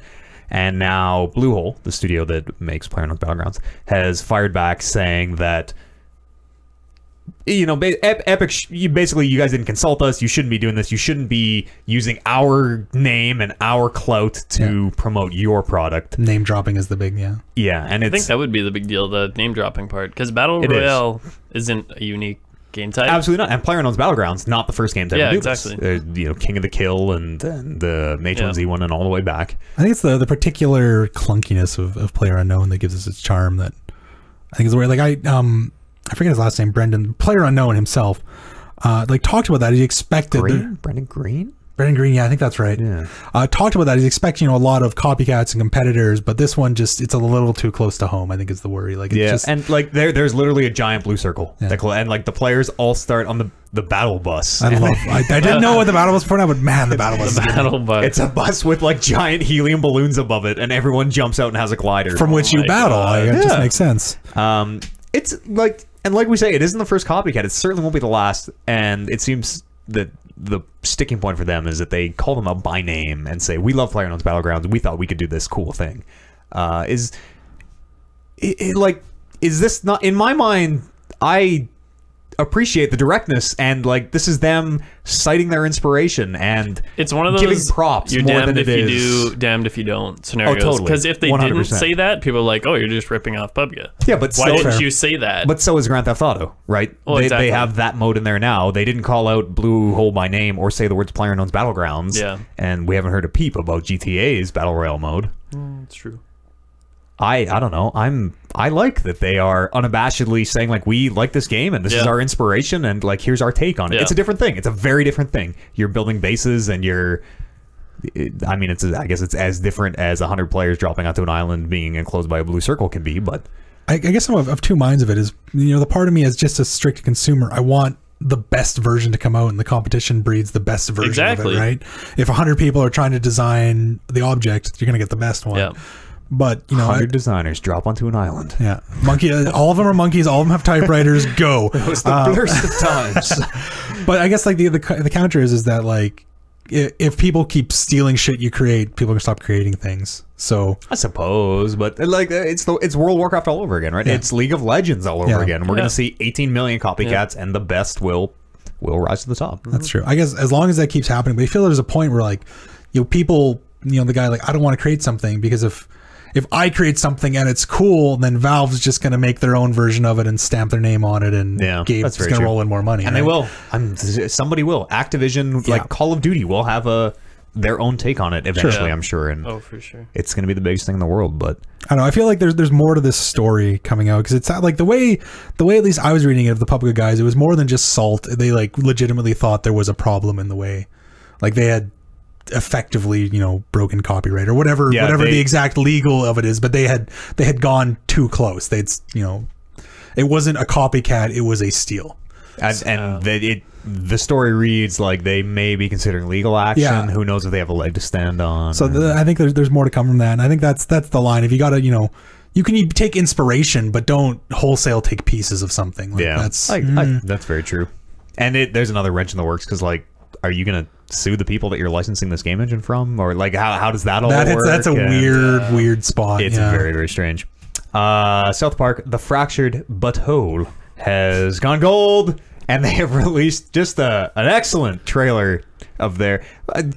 I usually hate when games are like, we've gone gold, here's a we've gone gold trailer. Yeah. Like, okay, to me, the layman, that means fucking nothing. But they completely 100% rip on Kanye's weird, his mom flying through heaven trailer thing that he released a few years ago. And, like, as someone who hasn't watched South Park in a lot of years, the gay fish bit really resonates with me. It was a funny one. It was good. Yeah. And they're rehashing the same jokes, but... Like, the new season of South Park is out, and everybody, I haven't watched any of it yet, but everybody at school is like, they took our jobs all over again. Apparently, it's back, everyone. They took our jobs again.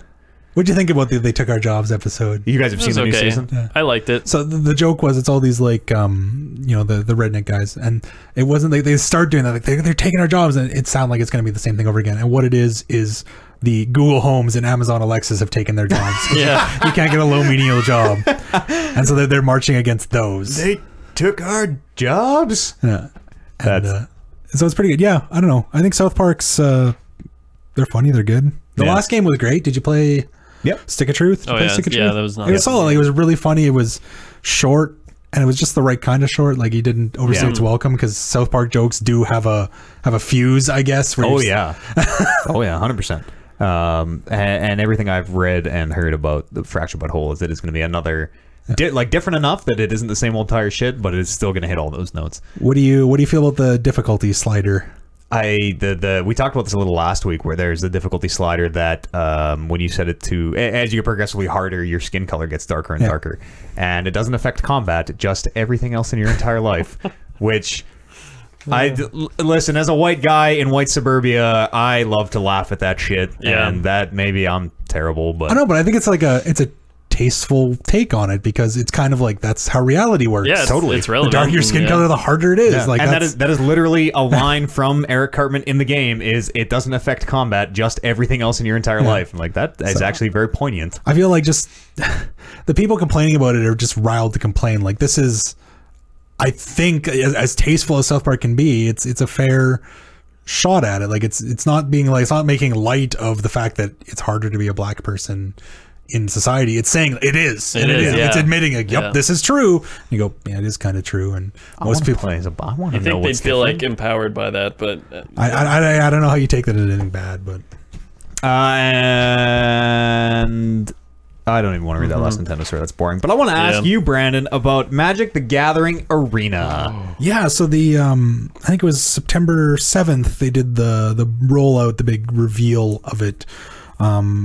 Chris Cox is the new CEO of Wizards of the Coast. He came over from Microsoft about a year ago. He has a big digital background, and he was Cox. And he was talking about bringing Magic into the digital era. Magic is very at Hasbro Investor Call, they always talk about Hearthstone isn't a competitor, and everyone knows it is, but it isn't. To them, it isn't. So, but he's made a point of saying, we're gonna compete in that field, and that's what Arena is. To anybody who doesn't know about Magic or hasn't heard about Arena, it's Magic Hearthstone. Yeah, like accessible. Yeah. Digital Magic in a way that Magic Online, which is their currently existing digital product, is not. And it's clean, and it's simplified and dumbed down. And the way the release went is they were talking a couple of people I really do like, and I think they're good people. Nate Price was one of them, but he were talking about you can play it by default. It works kind of on Hearthstone rules. It's still the full Magic rules, but it's kind of dumbed down, and all the stuff that you normally don't care about that are inherent to the Magic rules, but it just it kind of glosses in over. Paper, it's very easy to gloss over, whereas online it stops. You can just kind of turn that off and just do it, or you can play full Magic rules. To give a bit of context, in the official rules of Magic, if you and I were playing like to the letter, there would be, I don't even know how many, it's probably down to like 8 or 9 stops a turn. There would be like 8 or 9 points during every turn, which means, and there were probably like what, 40 or like tons of turns in a game where I'm saying, all right, I pass my action, and then you are saying either I pass or do an action, and they like in real life, that's very easy to just be like, go, and like we'll stop each other if we want something. But online, you have to do every single time it's a button press of, do you want to pass your action? Yes. Do you want to pass your action? Yes. And Brutal. it is very clunky to try to play online. Yeah, you're absolutely right. Like, there's a number of times where like I'll sit down and play against someone online, and I'll do something, and I'll just wave my hand like throw it out, and that just means I'm done. Whereas online, if I wanted to play by the letter of the rules, it's 10, 12 button clicks. Yeah, it's so, and like the I guess the joy of Magic, the good thing is that you can, yeah, as you said, in paper, you can stop and be like, wait, I'm gonna do this thing at this point, and you can handle that granularity on paper. That online doesn't do. So they're taking away a lot of that, because 90% of the time it doesn't matter. Yeah. You still have the option to... Nobody needs the style, like untap, I pass my action, do you pass your action? Yeah. We can gloss over a bunch of that shit. Yeah, it smooths it down, but there's still like the depth of it is... Because Colin, all you play is Hearthstone. Yep. There's instants in Magic, and that's stuff you can do in your opponent's turn, and that adds just such an infinite level of depth to the game. Yeah, like a secret that you keep in your hand. Yeah. So I think that's... But yeah, it looks slick. Yeah, visually, I think it's super appealing. I totally dig the style. They have screenshots and stuff out. Yeah, is there any video? Yeah, there's like they did like a 2-hour release stream. They played a couple games, and it looks good. Like, it looks sharp. It's cool. Like all the, it's funny. A lot of like I'm trying to feel the Hearthstone equivalent, the mythic and the rare, the legendary in Hearthstone, I think they are cards, have like graphics associated with them. So one time in the preview stream, someone plays the giant rare dinosaur, and a little dinosaur image pops up, and I don't know. I like that in Hearthstone, but in Magic, it just bugs me. But yeah, I don't know. I dig it in Eternal, where it's like Eternal does it well. The special cards feel special because they have like, oh, the screen is shaking because this dinosaur's walking up or whatever, and stuff like that. That's cool. That's enticing, and it's good. And I think it's sharp. Like, it's as someone, I'm in a weird spot of, as someone who loves the game and wants it to be bigger, I want to just tell you this thing is gonna be amazing. You're gonna love it, but. I followed Wizards for the last 20 years, and I know they fail at digital products. Yes, we've been fooled one too many times with Magic Online. I'm just like, I'm leery on it. I'm worried, but it looks good, and I hope it's good, and it's sharp. It's a kind of a weird thing, because Magic Online will still exist and be a totally separate product, right? So the idea is, I keep trying to I assume most people are their touchstone is Hearthstone here, so I'm gonna try to relate to that. Magic releases 4 sets a year, and there's different formats you can play. I guess it'll be Hearthstone's Standard and Wild. Magic Standard is only the cards printed in the last 2 years, or I guess 4 sets now. So the idea with this is, when it comes out, it's only going to be new stuff forward. It's going to have none of Magic's legacy stuff. And the thing about Magic is, Wild is kind of a joke format in Hearthstone, whereas the formats in Magic previous to current are living and thriving and amazing things. 30 years of previous cards to play with. There's all sorts of different stuff there. So Magic Online is your place to do that, to play the older stuff. This one is intended to be new forward, and it's completely free to play. Well, free to play like Hearthstone is kind of what I gather. They've kind of the details aren't out yet. It's not out, right? Like, it's the closed beta is starting soon. You can sign up for it. Go sign up for it. I think magicthegathering.com/arena or whatever, you can find it. MTG Arena, maybe? Whatever. Like, and you can find it. I literally just saw it, but didn't remember. Yeah. If you don't want your keys, we'll take them this way for sure. Yep. But they haven't really said. The assumption is it's going to be the Hearthstone model if it's free to play, but you get packs. There's no word on the trading system, and me personally, I think it needs a trading system. That's what Hearthstone lacks. I think a trading system is a feature, not a bug. Same as Eternal. I think it needs a trading system. It makes the game better. It's such a weird dynamic though, with it, like the free to play model and the trading system. They haven't figured out a good way to mesh those two yet. But it'd be cool if they did though. Yeah, it looks good. Like, the issue is it's only coming out to PC originally, which to be fair, Hearthstone did. Yeah, and like all of them did. Eternal did the same thing. Came out to PC. It's built in Unity, so it's easy to port over to iOS and Android. And that's the intent. Is if I can play Magic on my phone, I don't think I'll ever get work done again.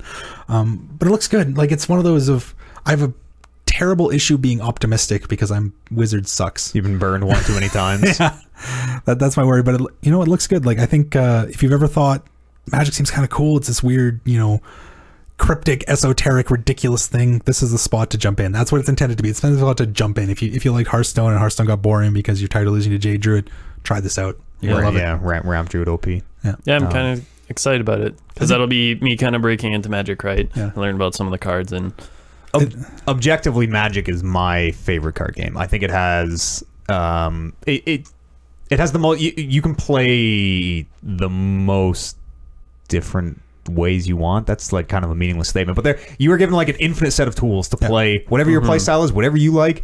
Guaranteed, there is some competitive way for you to play Magic. Like, it's fucking awesome the different ways you can play. Whereas Hearthstone and the Eternal, in a lot of ways, they're pigeonholing you into a lot of, for sure. Yep. Like, play one of these 5 decks or don't play. Yep. Yeah, they're the training wheels version, whereas this is, and like, to be fair to those games, is Magic kind of was like that 20 years ago, but it had those 20 years. It's grown up to ferment and to become good and to age, and it's aged really damn well. I wonder if there are going to be a lot of people who've never played Magic before who get into this and are immediately turned off by concepts that don't exist in Hearthstone or Eternal or any of the other games, like getting land screwed, for instance. Oh, you can in Eternal. You can get mana screwed. Yeah, you can, but they have tools built in to try to kind of get you around that. And like, even in Eternal, like, that's not a fun way to lose a game. No, it's not. But I just wonder, there are going to be a lot of things that are new to a lot of people. Sure, Yes, I think people will get turned off by it, but I believe, or like 6-card mulligans. Yeah. What world do we live in? That's the only game in the world where you mulligan to 6 now, and then 5, and then 4, and then 3. You're correct. And then concede. Yeah, you're right. It's a bit archaic, but I'll staunchly stand behind that it's a feature. Like, I think if you take a step back from the emotionalness of it and look at it, that Magic has the same, or roughly the same amount of random as Hearthstone and Eternal. It's just in different spots. It's in that mulligan. 100%. It's in the mana screw. It's not in these cards that deal 2 to 4 damage. And yeah, I know it sucks. It hurts. It, as someone who's played 100,000 games of Magic in my life, getting mana screwed still always sucks. But the random feels a lot better to me in Magic. I think it does. I think it feels way better than Hearthstone. Yeah. Hearthstone to me always felt like just random fucking dice rolling bullshit. Congratulations, you rolled the dice better. At least in Magic, it's like, well, at least I had my hand on the dice before I rolled them. Yeah, I don't know. That's what I was like. I just know the number of games of Hearthstone I've watched where someone goes to like, this is when I watched Hearthstone 2 years ago.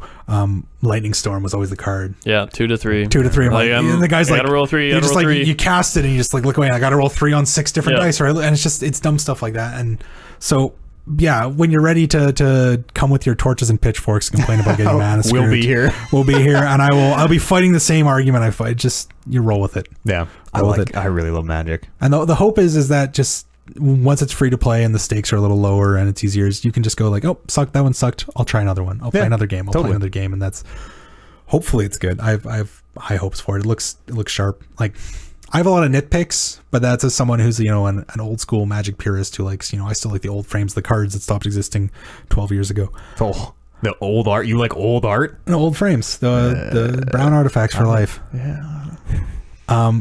So all my nitpicks are just as a traditionalist, but I think the game looks good. And I hope it's good, and I have a lot of faith in Chris Cox just leading the company in a good spot. My worry for it is, I guess, that no one is going to really care about, but my worry is that as it becomes more and more of a leading brand for the game, is that they start designing towards Arena.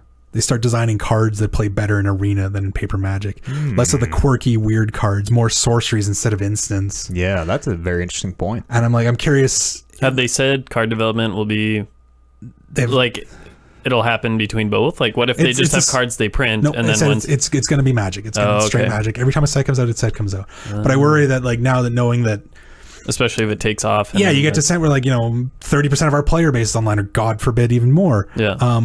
That they start realizing, stuff, they get pressure that, make something that'll play better on this platform. And that's my only worry, because the charm of Magic is that it's not constrained by those things. You get, there's a Magic card that says each player takes a number of objects and picks an amount of them and reveals at the same time. Yeah. And it says objects, and then it's like you can use like coins, and it's like weird little stuff like that. Yeah, quirky things you could never do online. Yeah. And so, yeah, there's stuff like that I feel as it becomes more digital, as it becomes more, especially in the less comprehensive rules engine, as it becomes simpler, less instance, less interaction. Yeah. So that's my only worry, is that the soul of the game dies as it becomes more accessible to more people. But I have faith. I have to have faith. Yeah. You would hope that Magic will still just be Magic, and here's a good way to play it digitally. Yeah. That's the goal. Yeah, that's the hope, and I do believe that. So That is all the news I have this week. I didn't pull any emails because my bad. I forgot to make the email thread on the subreddit. But if you have something that you want to get on the show, you want to join us here for a thought or a question or one of our favorite Would You Rathers, drop us a line. Reddit /r Talking Reckless on Reddit or podcast at talkingreckless.com. If you're one of those old timers that still writes old timey electronic M's on your typewriter. You've ever received a physical letter to Talking Reckless? No, that'd be cool though. Do you have a TR to post I would PO be box? freaked out if in my mailbox was a letter to Talking Reckless. I'd be like, well, I need to move In like now. cursive. Yeah. Dear sirs. Yeah. To whom it may concern. You can follow the show on Twitter. We're Talk Reckless Pod on there. Give our brother show a listen. It's the Satpod, satpod.podbean.com. Or don't, because our champ is fucking holding our title hostage over there right now. My title hostage over there. Brando isn't even in the country. If you like wrestling, the show sucks right now, so your best way to enjoy the show is to just listen to the Satpod. Yeah, they're going to condense the best parts of the wrestling and... Don't watch as bad as the 7 wrestling hours. gets, the best parts are good, and they're going to tell you what the best parts are. Don't watch 7 hours of wrestling a week. That's fucking crazy. Just listen to the 2-hour Satpod. And that's all I gotta say. Colin Kalinske. Do you want to do a stream breakdown for the week to come? Sure, if I can do it off the top of my head here. We got Kevin. We got some Dungeons and Daggles coming in on Thursday. Thursday, yes. If this is Monday, should be some Oliver. Yeah, he might have already streamed by the time you're seeing this. No, this should be up 7 a.m. sharpish. 7 a.m. So yeah, Oliver should be on later tonight with, how do you say it? Ollie Boom. Ali Boombai or something. Oh God, he's gonna Ali Boombai. Bumaye. He's gonna crucify us for knowing this. Boomai. Monday Night Fight Club. Monday Night Fight Club. Join him for NMFC. Nice. It's canon. I'm on Saturday with Church of the Matter Day Saints. That's a church. Is it still PUBG or is it moved on? As of right now, it's PUBG until we taste that chicken. Chicken? PUBG for life. Still chicken free. You've never tasted the chicken? Not once, no. Wow. I play a lot of solo, right? So it's really, I have a lot of friends who have gotten it, but they all do it in groups of 4, which that's a 1 in 25 chance of getting a chicken. Yeah, I'm out there playing 1 in 100 chance of getting a chicken. And then Sunday, the champ, former champ, hopefully by that point, Warren Barris is on. Absolutely. He's planning to do the breakdown. We talked about earlier, whatever the PPV is. No Mercy. No Mercy. He's going to do a sim in WWE 2K17, which he always does for the pay-per-views. Yeah, the guy commentated. He's going to have some good insight on it. Oh, yeah. I hope Braun Strowman crushes Brock Lesnar. He's the champion we all deserve. And then you guys are going to hit it up with some Magic, I think, on Sunday is the plan. Yeah, Kevin and I, Magic at some point. We're going to play some draft. We're going to show you what it's like and... Magic the Gathering. Magic the Gathering. We're not going to be playing Arena, the one we were just talking about. We're playing original Magic Online. You can see its shortcomings and its new stuff. Who's gonna actually? Are you gonna actually be plying? Who's gonna be pushing I don't know. We got to figure that one out. I think I'm gonna make Kevin do it. He hasn't played in good 5 years. So every stop, full stops. Full stops. The chat wants full stops. Are you ready for it? It'll be a good time. It's Saturday awesome. or Sunday, and we'll figure it out. We'll let you know. You'll have plenty of notice. Yeah, there's a schedule up on twitch.tv/talkingreckless now that shows every show coming up. So if you wanna. Sorry, twitch.tv/Talking Reckless Podcast. Yes. Or Talking Reckless with a W. With a W, yeah. Is the schedule up on the W channel? Probably not, but Will the channel's soon. there. Colin, thanks for joining us, man. Thanks for being here all day doing that #1 contenders match. I contributed. I'm sorry it didn't work out for you, but I promise I'm going to be the champion okay, thank you. To represent I need you to represent me. Yes, absolutely. And Brandon, thank you so much for coming and calling the games. Happy to be here. Happy to help out. And I think I hear Oliver coming in for a goodbye. Dude, do you? Goodbye. What do you? I don't know what we're doing. I was hoping to get an Oliver impression on this. Cool. That was. Listen. I'm a yes and man, but I didn't know where we were going with that at all. Wow. No, Oliver fucking missed his goodbye. He sucks. I'm not going to represent him. I'm Colin's champ. No one else is. Thanks. We'll see you here on all our streams. Thanks so much for hanging out. If you don't watch live, we do these things live on twitch.tv/talkingrecklesspodcast. Join us for the show, etc., etc. We'll see you here next week. It'll be the 197th, count 'em, 197 episode of the Talking Reckless podcast. See you then. I felt like I had no idea what The Oliver impression. I had no idea what you were talking about. I was pretty sure you wanted an impression, but then So I didn't know. second guessed it. Well, and, I'm like, and then Colin looked the window, so I'm like, oh shit, is he actually back? I was like, I thought he was actually coming back in, so I'm like, oh, Phil, so he can make it down here. Oh man. I'm assuming Kib wants this charging. I gotta race that shit home now. He's might be taking a Colin, stop at yeah, your place. I might be taking a stop to poop at your place, Colin. Why don't you just shit here? Oh, That's what I said. think I can make it. Oh my god. I'll just shit my pants. It'll be fine. No. You'll be fine once you stand up. Hey, thanks for hanging out, Twitch chat. No best Bryce this or no Bryce this week. No best boy, but we'll get him back on here at some point soon. We're gonna run. We got things to do. Hands to shake, people to meet, babies to kiss. Hands to kiss, babies to shake.